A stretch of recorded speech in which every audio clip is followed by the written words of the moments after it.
Visiting Wolfe Island. Getting to Wolfe Island from the United States, you have to take the Horn Ferry from Cape Vincent, New York. The William Darrell brings you into the south side of the island.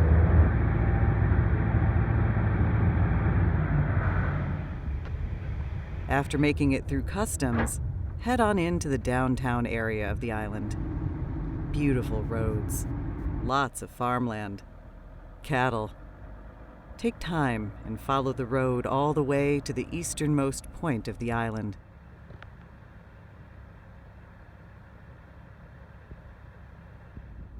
There's just one lonely sign about the internet hanging on a tree as you drive east. Old cemeteries with European settlers who began living on the island in the very early part of the 1800s. One of the things you will notice driving around is that there are many wind turbines on the western end of the island. Once you get to the little town of Marysville, you will see a grocery store, tourist information center, restaurants, and boatyard. While visiting Wolfe Island, be sure to visit Big Sandy Bay. It's a beautifully conserved, pristine area on the west end of the island.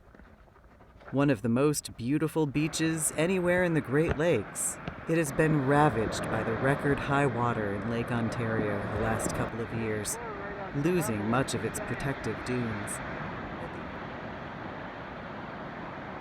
Well, I guess we're a remote community in Ontario, and we're part of the Thousand Island system.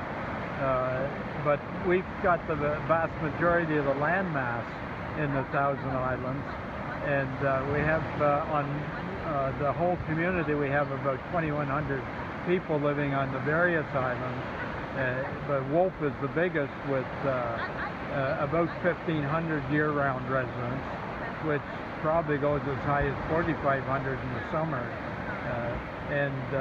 On the next biggest island is Howe Island. There's about 500 people there. It doesn't grow a whole lot in the summer because it's more or less a residential community where people that work in the city of Kingston live there. And the ferry access to Howe is about 5 minutes to get to Howe Island, and the ferry runs 24 hours a day there, so it's a little more like living in downtown Kingston. Whereas on Wolfe Island, it's an hourly scheduled trip, and it takes 20 minutes just to cross the water. So we don't attract that many people that are working. We over the years became more or less a retirement community, and they're very well serviced. There's a local grocery store. 3 restaurants are open, or will be open this year round.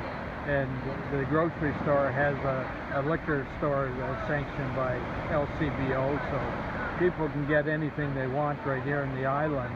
And as far as schools and churches, we have 2 schools, so the kids can go to school here. One is a public school and the other is a Catholic school. And we have 3 churches on the island, a Catholic church, a United church, and an Anglican church, and they operate year-round as well. So we're fairly well serviced, and we can sustain ourselves here without going off island. But most people do their major grocery shopping in Kingston. And to help residents stay on the island, we've opened up a medical clinic that we have doctors here a couple days a week on Tuesdays and Thursdays. And things like the COVID vaccines or the annual flu shots, we organize a day to give the shot to anybody that wants them.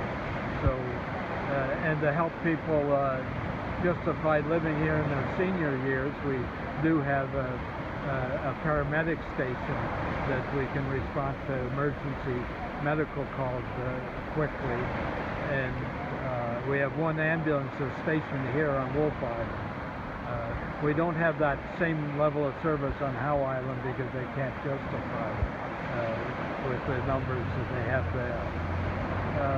But in the winter time, we do still have ferry service, but a lot of the local people that have retired here do end up going to places like Florida or Arizona or Texas for the winter.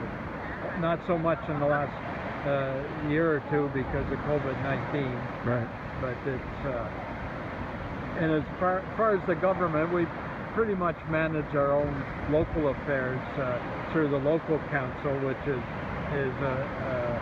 4 councillors and myself as mayor. And we handle all the local affairs. But when it comes to regional things like the ambulance service or the public health service, we partner with the mainland municipalities. Awesome. And there's a county structure that 4 of the municipalities are part of, and I'm on that council as the deputy warden, and next month I'll be becoming the warden of the county. At the end of your visit to Wolfe Island, head back to Cape Vincent. Take a few moments and drive out to Tibbetts Lighthouse, which has a beautiful view back to Wolfe Island and the perfect place to watch the sunset. For more information about Wolfe Island and the Great Lakes Island Alliance, visit our website at glialliance.org.